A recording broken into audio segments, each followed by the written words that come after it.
We're excited to welcome all of you to the Gerald Ford Energy Lecture Series that our law firm got started last year in Grand Rapids. I'm one of the energy lawyers in our law firm, working primarily in alternative and renewable energy issues. Let me explain how the idea for this lecture series arose, because I think it's important as I introduce our speaker tonight. It was about 1.5 years ago that one of my colleagues, actually a client of mine, said, you know, Bruce, Gerald Ford was really the first president that paid any attention to alternative energy, and a lot of the things that are currently taking place at the federal government level really had its genesis back in the Ford administration. And I looked into it and saw that, in fact, that was true, that Jerry Ford came to office at a very difficult time relative to energy prices and energy issues, and he actually got some things done. And I know from hearing Frank Zarb speak earlier that we're going to hear some of those things from Frank. So I took the idea to our management at the law firm, and I said, you know, I think we ought to, we have the Ford Museum here in Grand Rapids, there's the Ford Library over in Ann Arbor. I think we ought to sponsor an energy lecture series, and thankfully our law firm decided, yes, that was a good idea, and I think this is our third in a series of unknown length, and this is the second time we have Frank coming to speak, and that's because he did such a good job back last September in Grand Rapids. Very enthusiastic reception to that talk, and I'm sure that he'll have an equally enthusiastic reception tonight. Let me introduce Frank. Mr. Zarb played many roles in both public and private policy spheres, but most pertinent to us tonight, Mr. Zarb served as the Assistant to the President for Energy Affairs, or as I like to say it, the first energy czar that we had back when we were developing real energy policy. During this time, Mr. Zarb worked very closely with President Ford to develop and implement the nation's first national energy policy, as I say, during a time of great uncertainty in our nation's energy history. His counsel and insight provided crucial insight not only to President Ford, but Mr. Zarb has also been appointed to various assignments since that time in the Nixon, Reagan, Bush, and Clinton administrations. In addition to his public service, Mr. Zarb has served as director on 12 corporate boards, including chairman and CEO of NASDAQ stock market.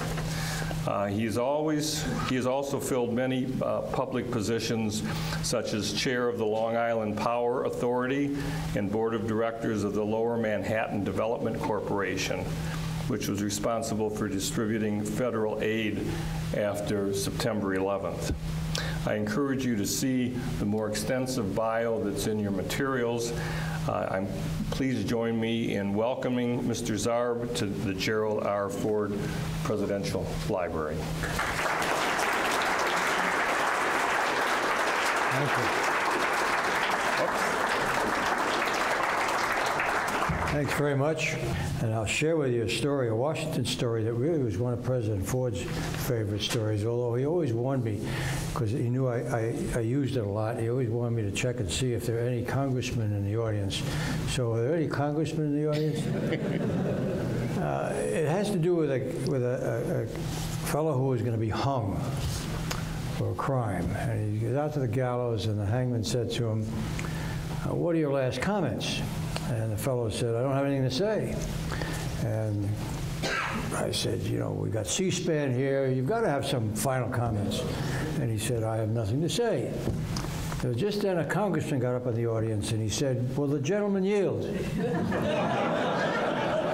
And the poor fellow said, sure, but hang me first.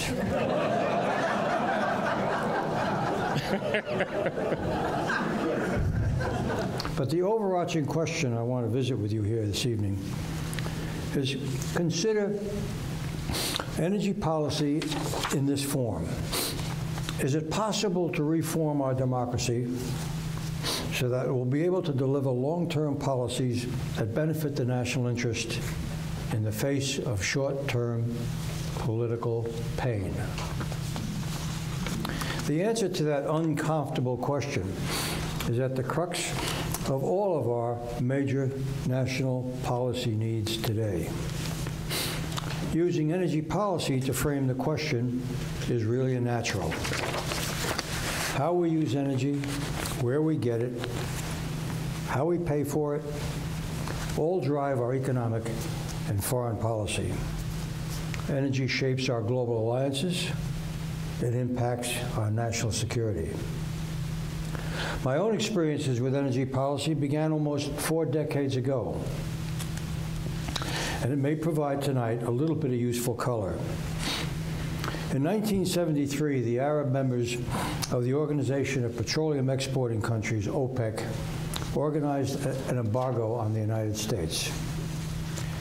As a direct result, almost immediately, our GDP dropped an estimated $15 billion, a big number back then. 500,000 workers immediately lost their jobs, also a big number in 1974. In 1973, we imported 35% of the oil we consume. Today, it's well over 50% of the oil we consume. Ladies and gentlemen, that's $400 billion a year leaving our country every single year and going to foreign sources, most of it to the Mideast. The impact of a major oil disruption today on our economy and our national security is unthinkable, but it can happen. So how can it be that since 1973, we have done so little to retard our exposure to oil imports from questionable parts of the world, and so little to regain some of the leverage we cede to those in the world who may not have our best interests at heart? Here's a little history. For a brief moment in 1974 and early 1975, a frightened nation seemed willing to look at major initiatives to drive down our dependence on foreign oil. The political landscape was very, very unique.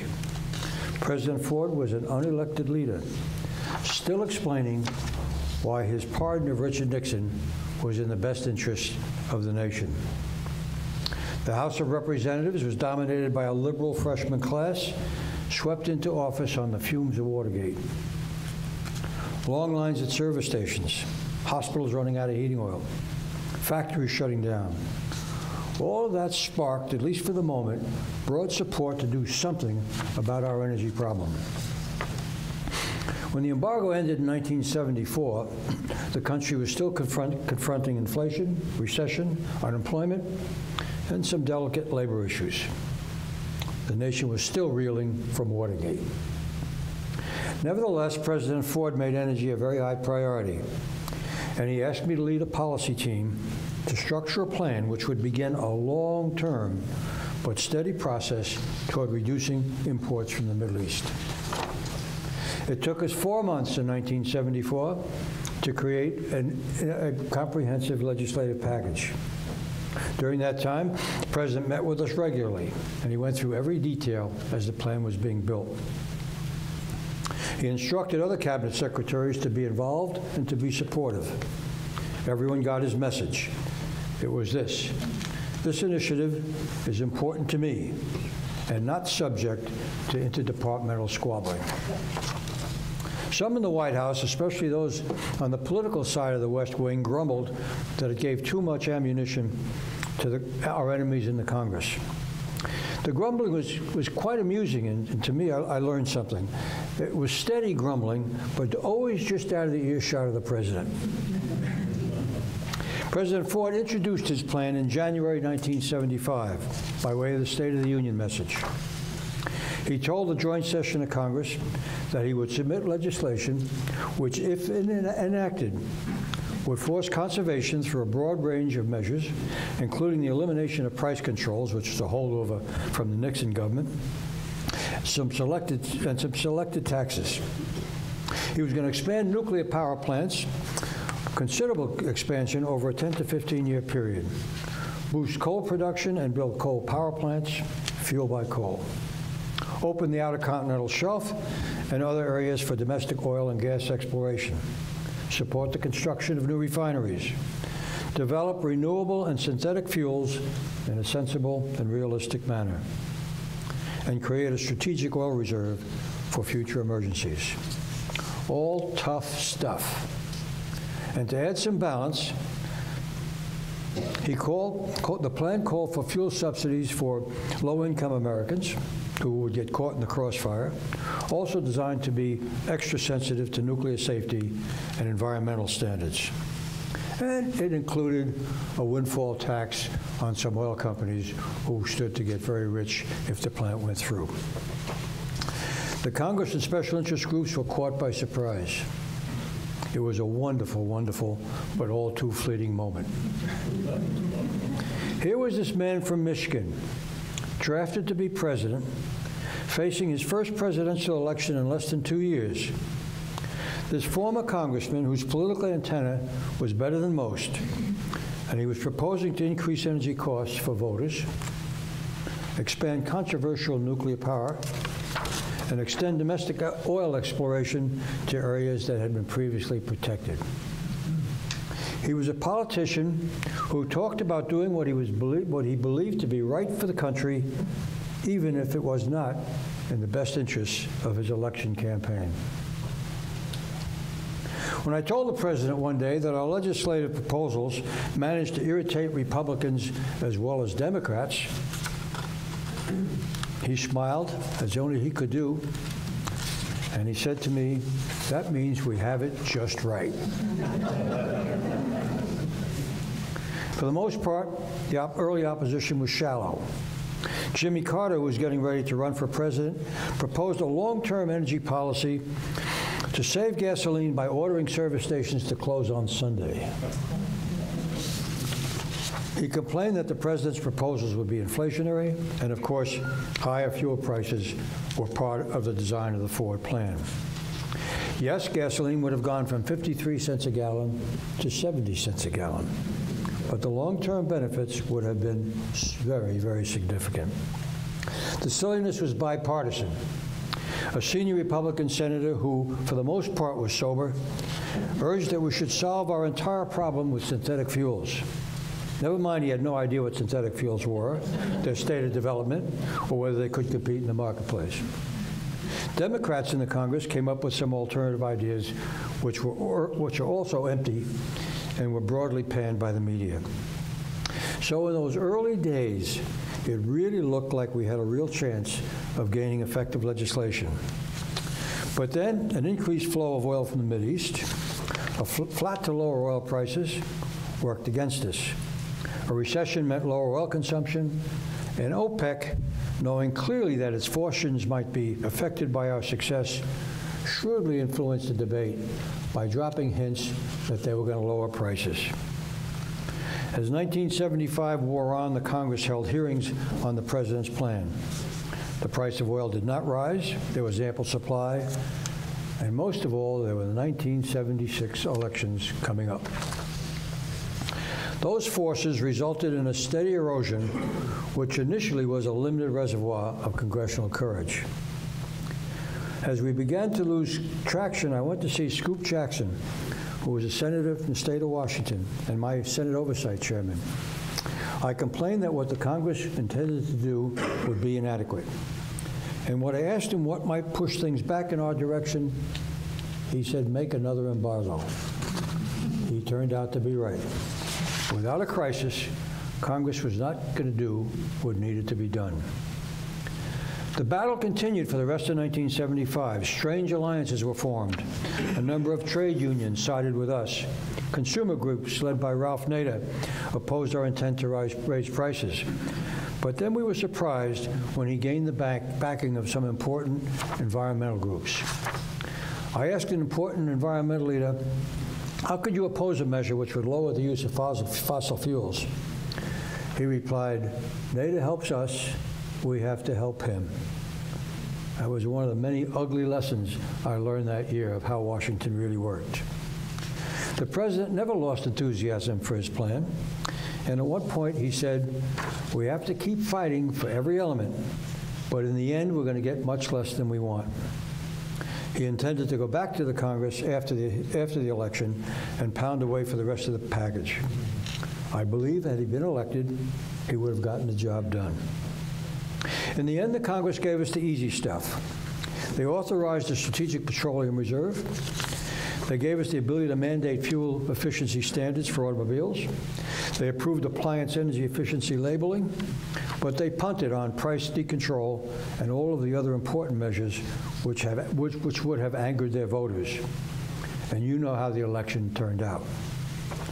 Jimmy Carter talked the talk and created a government-owned synthetic fuels corporation to fund alternate sources of energy. It was scandal-ridden, did little to advance technology, wasted tens of millions of dollars, and was ultimately shut down by Ronald Reagan. But Reagan, Bush Sr., Clinton, and the second Bush did nothing significant to stop the steady expansion of oil imports.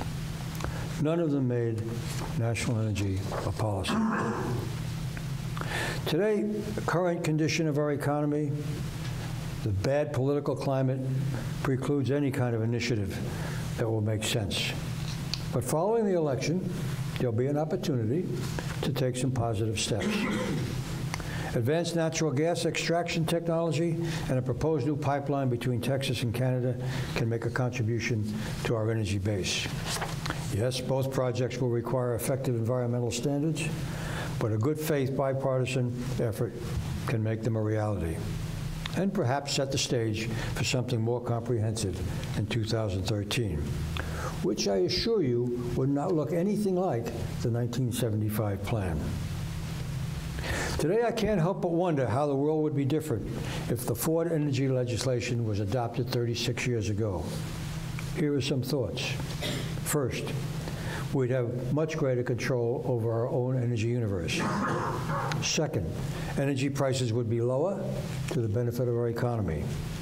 Third, we'd be further along in developing competitive alternate sources of energy. Fourth, our foreign policy and defense strategy would not be distorted by our dependence on imported oil. I'm even willing to make the argument with you today, ladies and gentlemen, that we would probably have not gone to Iraq if we had achieved the higher level of self-sufficiency that the Ford plan called for. A few weeks ago, Iran fired rockets into the Straits of Hormuz. 1/5 of the world's oil supply travels through that strait. Right now, our only viable response is the U.S. Navy. Before I end tonight, I ask you to think about the economic turmoil of today in the context of that crisis almost 40 years ago. Ultimately, there's only one way to reset the massive debt strangling our economy. That is reduce spending significantly and raise revenues. It will not be accomplished with rhetoric. The continued failure to drive bipartisan legislation on urgent national needs can be summed up by an exchange I had with a very highly respected senator in 1976. When I asked for his vote, he said, "I really support the president's energy plan, but if I vote for it and there's no emergency, my opponent will use it against me in the next election." I never forgot that answer because it capsuled exactly what was going on. So here's the big question. How can we improve the system so that the most critical national issues can be addressed in the Congress without fear of political retribution? Two important words: leadership and trust. Bipartisan leadership in the White House and the Congress, and enough trust to cause both sides to place the needs of the nation above their own. It's entirely conceivable that party leaders could agree to carve out a very few issues that are simply too important to be subjected to the usual partisan ugliness. So let's talk about what I call the carve-out proposition. Our representatives on both sides can push these ultra-critical matters out of the political ambit. and acknowledge up front that any bipartisan agreement will create shared political pain to both bases of both parties. Party discipline would be less about enforcing ideological orthodoxy and more about respecting the marching orders of party leaders to address a very few important issues without primary regard for their politics. Under this agreement, selected critical solutions could be pursued without subjecting them to the worst vagaries of the election process. Now, I know some of you are sitting here this evening and you're thinking, that carve-out proposition is inconceivable. It's impossible. It should not be impossible. It cannot be impossible. And it may not be as difficult as it seems to move back in the right direction. A first good step would be to reject the skepticism that tells us it can't be done. And who knows, our elected representatives may even stumble on the epiphany that good policies are good politics. And pursuing a common ground is more secure than living in the self-serving fringes. Two big words, ladies and gentlemen: leadership and trust. If Gerald Ford was here tonight, he'd say, let's go for it. Thank you.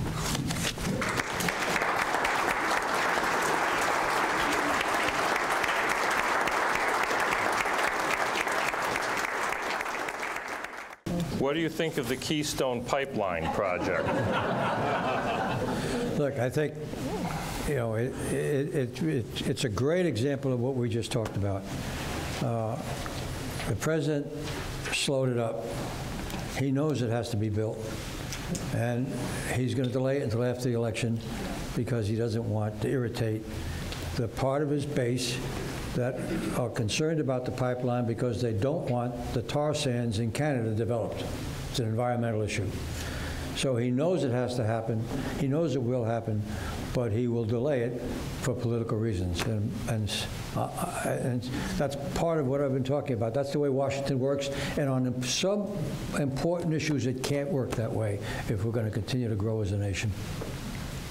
You know, I've had people ask me, why can't they refine that petroleum in Canada and ship it in some other way? And the explanation that I've received is it's really the refinery capacity, and the refineries are down on the Gulf Coast. Do you see a possibility of refining that petroleum in Canada and then just putting a lot of trucks on the road to distribute it? Well, it becomes a cost of distribution question, and you'd have to run the calculations. But, you know, the Canadians have a point. You know, we're going to send you the oil. You want refineries, build your own refineries. Or we'll build it and charge you a hell of a lot more. So the economics will dictate that we should do it the way we're doing it. Now, President Ford specifically wanted more refineries built in the United States.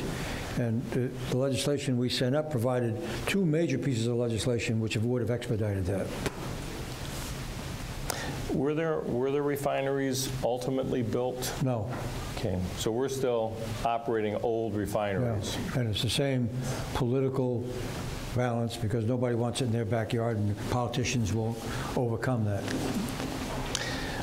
Two related questions, basically, that are asking, what about a policy to reduce energy use? We have the production side, and you talked about some of that. What about the demand side, reducing? Well, that's a very important question and a very good question. And believe me, we looked at every conceivable way to drive down consumption. The Congress, in its wisdom, decided that, and actually it directed me to buy ration stamps.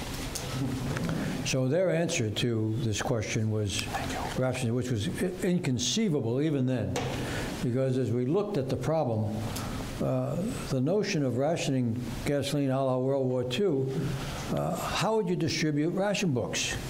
Well, the geniuses said you could do it for how many registered cars. So if you had 12 registered cars but nobody had to drive to work, you got all the ration stamps.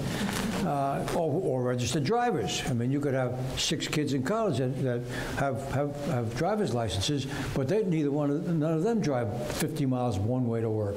So it was inconceivable. We were directed by the Congress to order them, and typical government work, and I love this story. So once they received, I ordered them stored at the Treasury Department safes. And maybe 2 years later, an FBI agent came to see me, hush-hush secret stuff, and showed me one of our stamps. They had apprehended some criminal and found one of our ration stamps in his wallet, which didn't seem possible. So I called my guys in and I said, we better go and get an outside third party to come in and audit those stamps and see what's going on.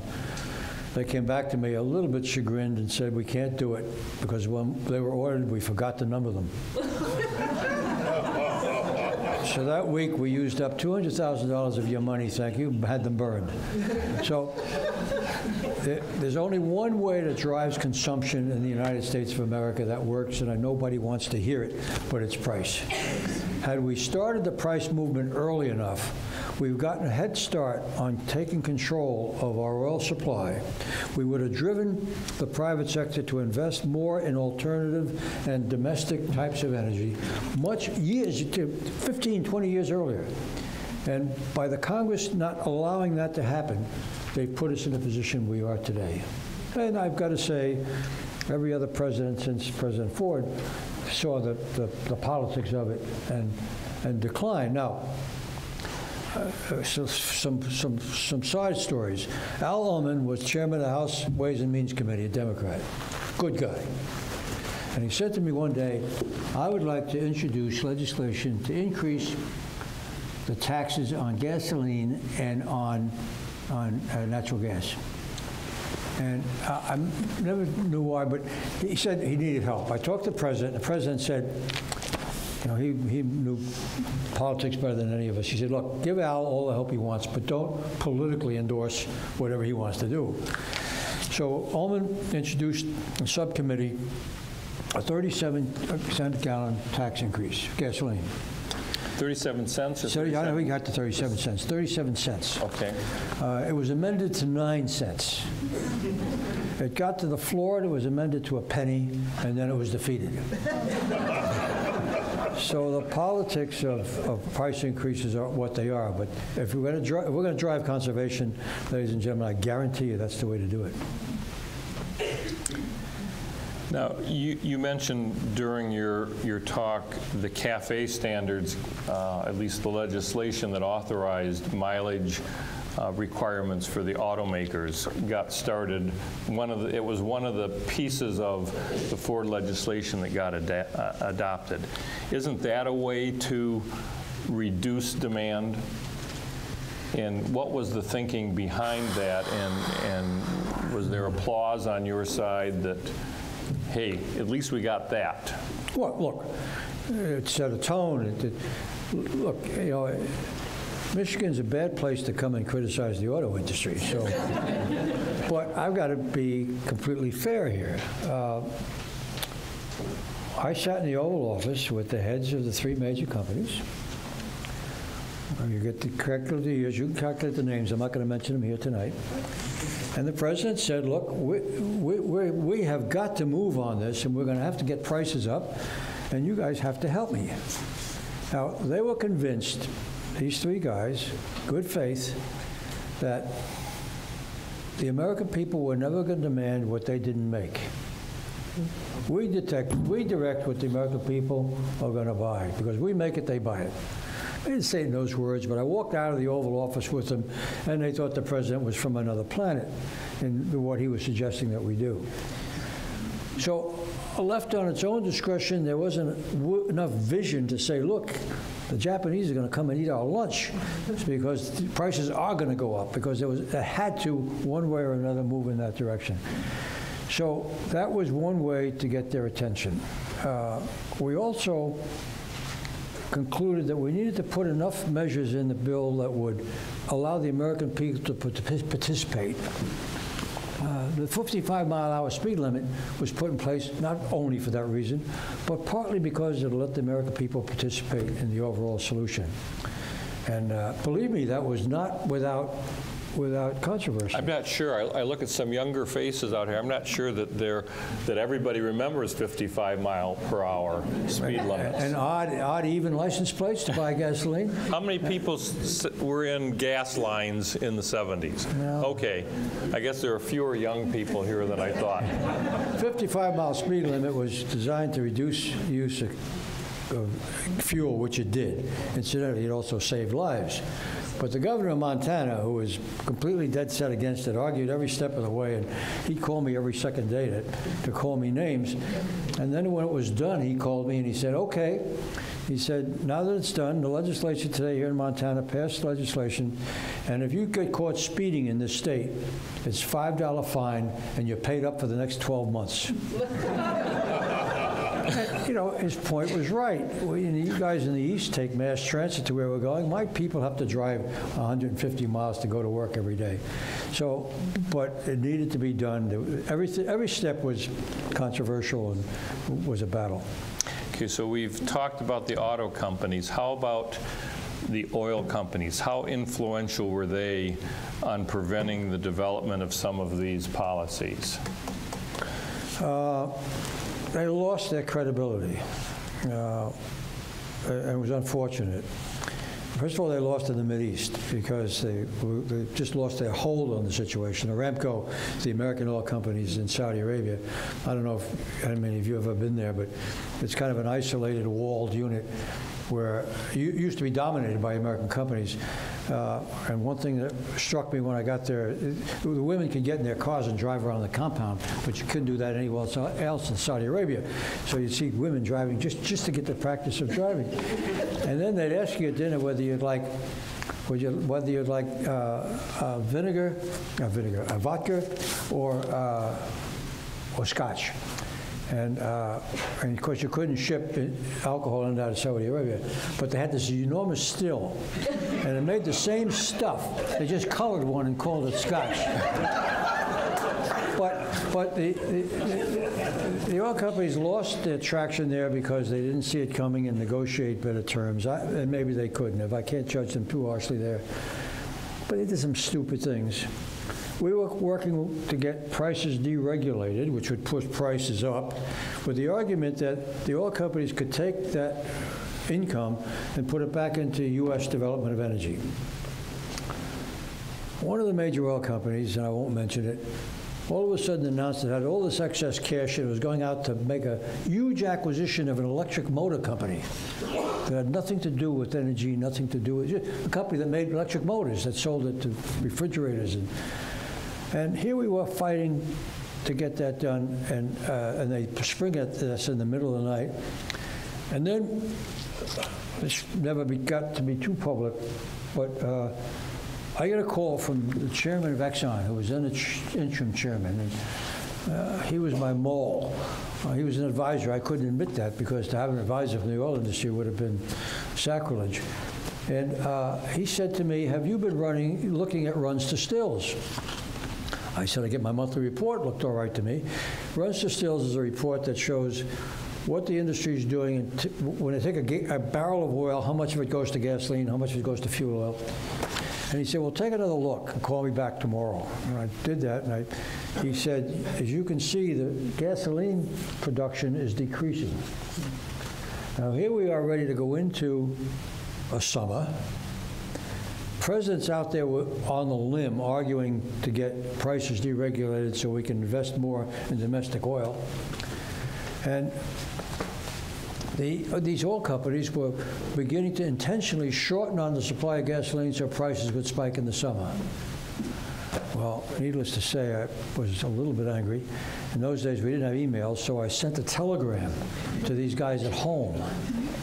And I said to them, effectively, we've noticed this, and it will not happen. And you could see, when you looked at the charts, within the next 7 to 10 days, gasoline production went like this. And it made me, these were supposed to be the guys that were the good guys trying to solve the problem. So it gave me a good education. And I didn't make it a big deal, except that the Senate investigators ultimately picked it up, and they were in our records all the time, and gave Jerry Ford good marks for finding it, stopping it in its tracks, and just skewered the oil companies for what they did. But they brought it on themselves. So I think they've gotten one hell of a lot better in the last 20 years, and a lot more mature and a lot more civilized. But I got to tell you, they didn't help. You mentioned that part of the energy package that President Ford proposed was to encourage nuclear energy.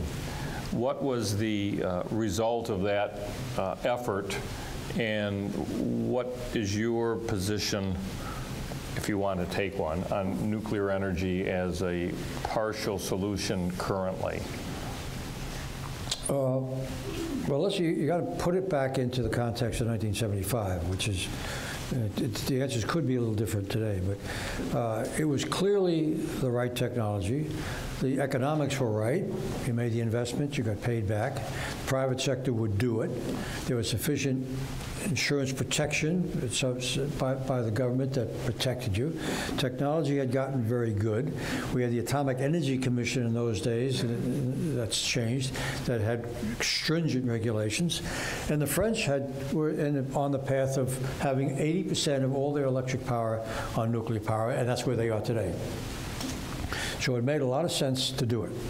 And what we said in the legislation, that if you designed a plant, and we approved it, we the government, and you wanted to build another plant exactly like that one, we would expedite your licensing. We also had legislation which said if you want to build a nuclear power plant and you cite it, there'd be legislation which would limit the litigation time that people could do just to be nuisances, because one of the favorite tricks is to litigate until it's no longer economic to do. But that put a stop to that. But the anti-nuclear attitude was almost a religion on the parts of some. And it was hard to argue because they paint this horror picture of the Japanese and what they went through. My judgment of nuclear, for whatever it's worth, is that it's about... You're talking now of the Japanese on the atomic bomb having been dropped, or you're talking about the tidal wave? Tsunami. Okay. And there was 3 Mile Island, you remember that? Yep. So, like all technologies, you have these incidents, but they scare people.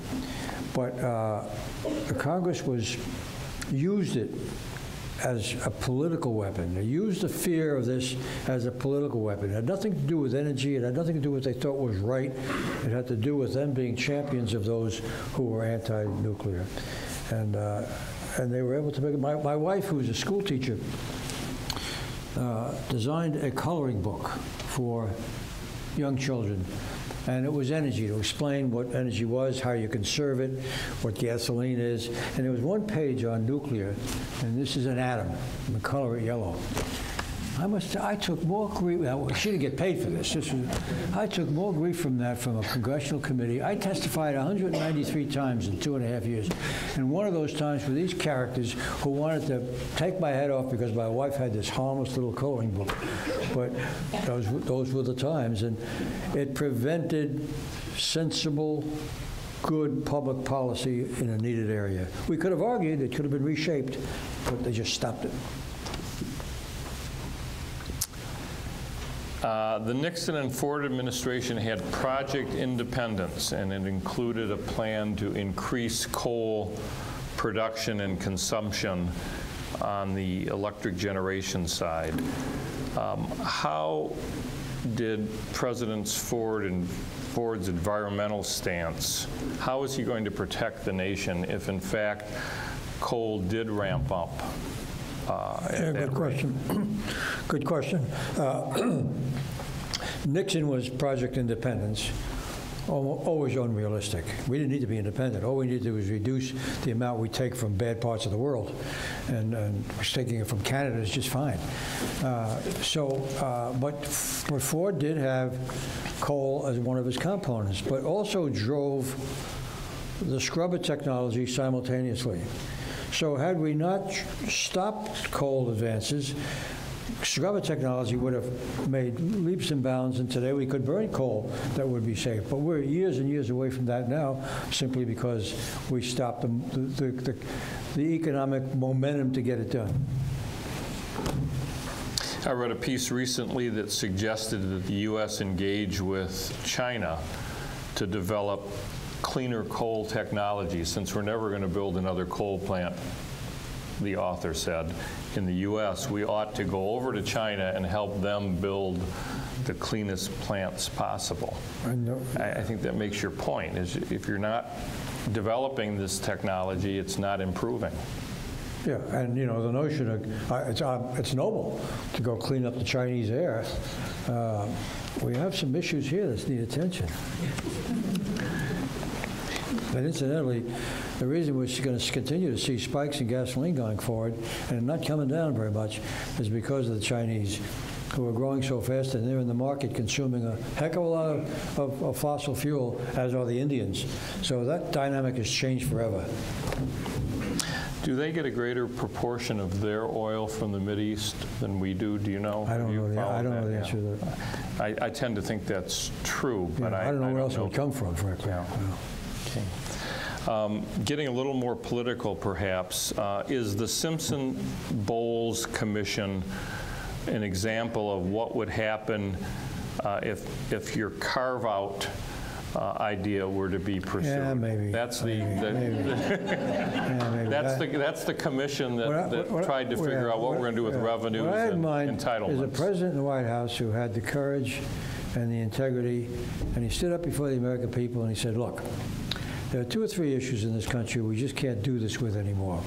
And I'm asking the leaders of the Congress to share with me. We'll take energy policy or economic policy. Let's take the debt. And we know that we're going to have to cut entitlements, which is going to hurt the Democratic base. And we know we're going to have to increase revenues, which is going to hurt them. Now, I, as president, will advocate that we do both. The leaders will support me. And any of our members who use it in the next election will be the first ones to come down on. Now, as practical human beings, you and I would come to that kind of an agreement. I don't see any reason why they can't. I think in the election coming up, if the Republican nominee got out publicly and talked about this, I'm going to advocate that we do the 1 or 2 things together. And I'm going to trust the other side, and they're going to have to trust me. I think people would cheer them in the streets. I think everybody just fed up with where we are. Now, there are those, especially old hands from the Ford government, who kind of roll their eyes and think I belong on another planet. But I really believe it can be done with with a Jerry Ford in the White House. I'm convinced it could be done. Look, I sat in the Oval Office with him and the Speaker of the House and the Senate Majority Leader, Carl Albert and Mike Mansfield, and we cut a deal, shook hands, and the world never even knew that meeting took place. And that was because the president had a trust level that they could work with him. And that's what we need back in politics. Do you think it takes somebody who really is steeped in congressional politics to be able to do that? I mean, no. I think in my lifetime of Jerry Ford and of Lyndon Johnson, both of whom understood from whence they came and were able to deal with some of those politics. Yeah, but he had an element of character that doesn't come from other politicians. And I was telling a story earlier in the waiting room here. We were working 20 hours a day. There was a meeting in the cabinet room, after which the president said, I'd like to see you. I thought, well, he's going to ask me to help save the free world. He looked at me, he took me over, sat me down, and he said, you look like, and the word starts with an S. I was kind of, and true, I've been working, and he said, this is Thursday. Friday, you're taking your family to Camp David, and you're going to be there for the weekend. And every 5 or 6 weeks, you're going to Camp David for a minimum of 3 days, and I'm going to get a report. Now, you tell me another president of the United States who was willing to share Camp David with one of his people because he cared about him. That goes a lot deeper than a career politician. Agreed. In your opinion, what nation has a good energy policy, or what nation is doing it the right way, or at least better than us? Well, maybe that last one's too easy a question. well, most of the French, because Europe has no choice. They have to do it. The Japanese have no choice. They have no energy of their own, so they're forced to do the best they can. Unfortunately, they also were culprits when we tried to form a consortium of consumers. The Japanese went into the spot market and bid up prices to take it away from the rest of the consumers. So although we had good intentions, there were cheats among us. But the Europeans do energy pretty well. And is it that they have a tax on their oil? I mean, we always hear of how expensive their oil is. They're in the same marketplace. Yeah, they tax their oil, but they also build these nuclear power plants so that majority of their electric power comes from nuclear power. And they did it in a way that make the economics work out. So they did what they had to do because they had to do it. They didn't have the choices we had. Yeah. I was at a lecture last week where the speaker indicated that the taxes on our gasoline that currently exist don't cover the infrastructure expense of just maintaining the roads and bridges. In my mind, as he was speaking, I thought to myself, well, how hard is that to make the argument that we need higher taxes on transportation fuels just to maintain our roads? I don't know where it was. It used to be that the taxes funded the infrastructure trust fund, but that may no longer be the case. I'll tell you something about infrastructure too, just to kind of keep you awake.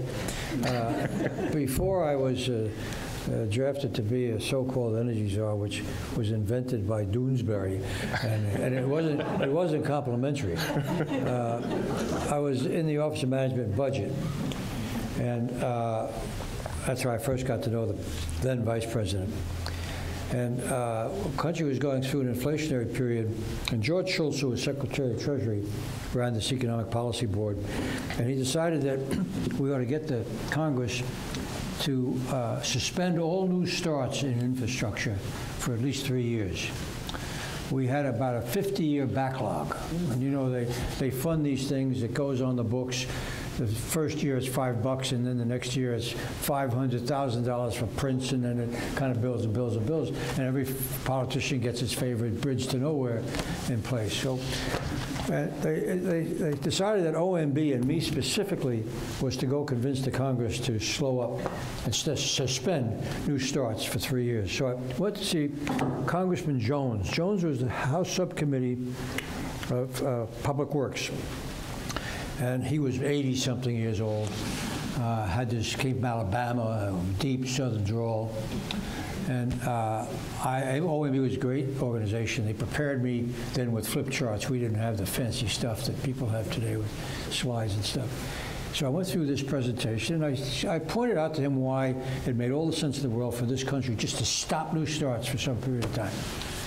He interrupted me once. It's about 10 o'clock in the morning. He takes his jug of booze out of it was brandy, I think. He poured some for me and some for him. I could still smell that stuff. He took one down, a really perfect gentleman. And at the end of my presentation, there was kind of a moment where I thought he was thinking about it.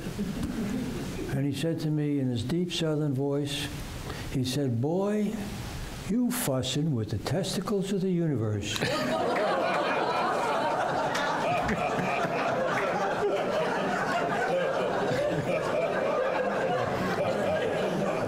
Of course, you know, they use this, it's a big trading game. He gave you your bridge so that when his issue came up in the Appropriations Committee, he got paid back. And I was a little naive and didn't understand. I got a fast lesson that morning. New starts were up that year. As we're drawing to a close here, I'm tempted to stop on that point, but He's just warming up. I've got one more story to tell before we leave. Some issues that perhaps you don't have an opinion on because it's more recent, but it's on everyone's mind, fracking for natural gas. Maybe if you can comment on the technology and environmental policy, but probably an area that you can comment on. Just what is it going to do to prices and when we talk about the economics of oil, and I know natural gas and oil are connected, so is fracking the right way to go, and then what's it going to do to pricing? There's a body of knowledge that says that fracking is safe. There are opponents who are raising questions about fracking. We need a very good faith look and a very good faith debate. Nothing is ever going to be completely 100% without question absolutely safe. I don't care what it is. If we need to test it, we need to prove it one way, or we need to prove it the other way without it becoming a political ingredient. And that's what's happening now. It's the one side that wants to please the environmentalists they don't even want to look, they don't even want to talk about it. And the other side who just want to develop energy think these other guys are un-American. We got to stop that. And we need a president and we need a Congress that will lead us to a little different place on these issues so that we can honestly look at them and decide whether we're going to go forward with them or not. And in this case, my judgment is that there will be some motion in that direction. I have one more story. Okay, I have 2 or 3 more questions. I'm watching the clock. Okay. And these are questions that I think are they surprised me when I first read them, but they're good questions. Should we export our surplus coal and our surplus natural gas? And then a second question, how can we encourage offshore drilling? Coal, yes, because it's going to be unforeseeable future. We're not going to burn our own coal because of scrubbing technology. Natural gas, no. We need to invest in the infrastructure that will deliver it to the burner tip, whether it's in an automobile or in a factory. And what was the third part of that question? Well, you answered the first 2. Then, how can we encourage offshore drilling? And I buried a question here about is it safe? Offshore drilling at these prices are economic, so that's not an issue. There are environmental issues that need to be addressed. Is it safe?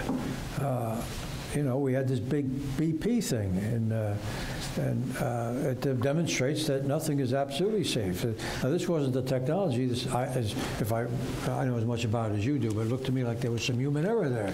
And so you've got to, like when you fly airplanes and you make airplanes, you've got to make it, 1,000 times safer, which I think you can do. So I think, yes, we should drill more. I think we should drill more in some of the protected areas that we haven't up till now. And I think we should do more offshore. And I think we ought to have, safety and environmental standards that are pretty damn rigid.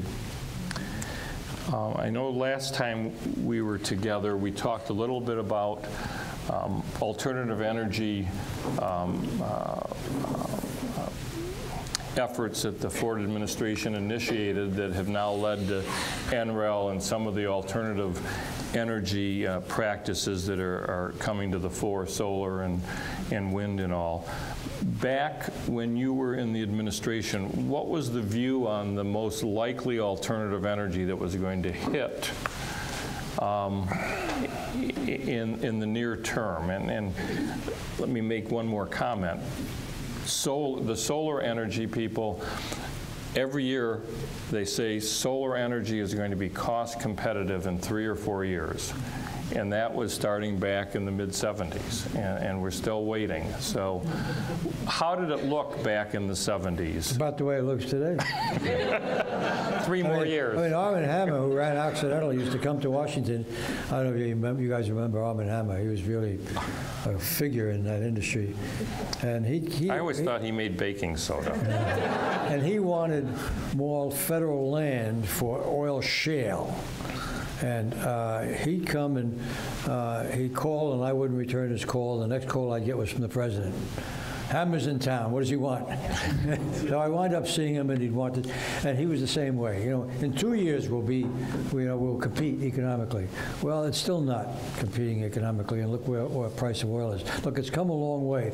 But had we started earlier, had in 1976 the Congress passed the president's program, we would have started the process of the private sector mapping out the future economic return and making the investments in these alternate fuels that we're trying to speed up now, and it's just going to take years. We now get, I would say, 3% of our energy from alternate sources. I don't know what the new number is, but it's probably 3-4%. About that, right. If you count hydro. So it's neat to talk about, and it's fun.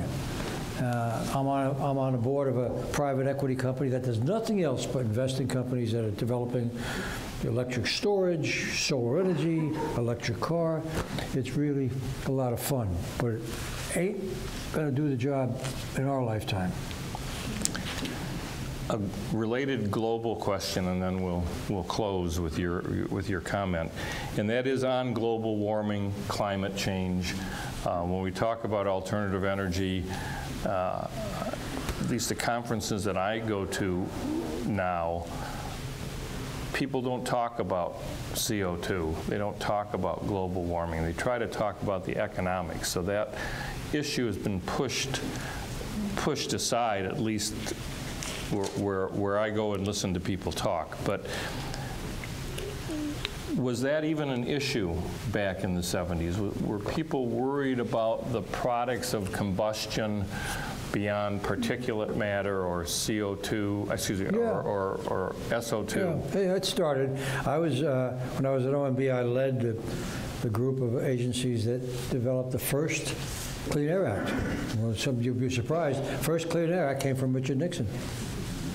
And then it was amended during the Ford period. Yeah, the beginning of, look, everybody, I don't know who's right on this thing about global warming and emissions. Something's happening. Stuff is going in the air. Something's happening. But we don't really, civilized people, look at it and are willing to look at your point of view and your science. Instead, we want to attack you. We want to attack your science. And so we have two groups. One that says, I don't even want to talk about it. And the other group says that the world is coming to an end in 2 days. So we've got to get away from that. And the only way we're going to get away from it is leadership who believes in it and convinces us that it can get done in Washington. Now, my last story, because it's essence Jerry Ford.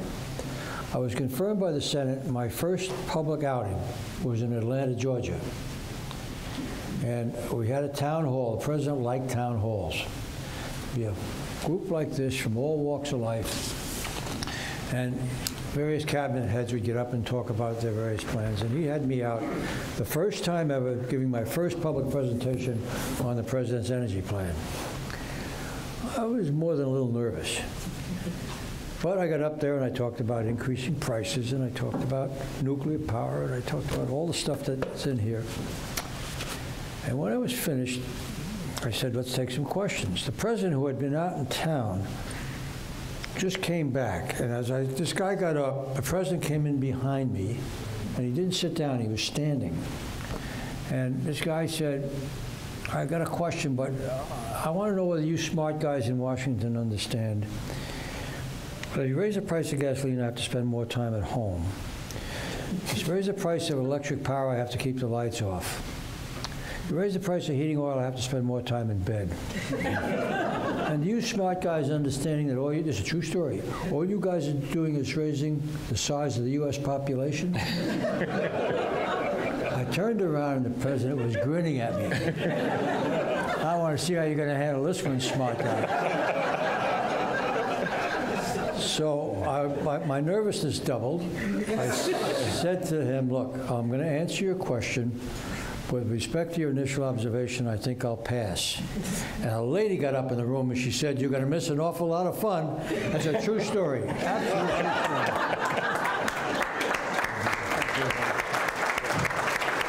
Thank you. We're going to let Joe, you can sit down for a minute here.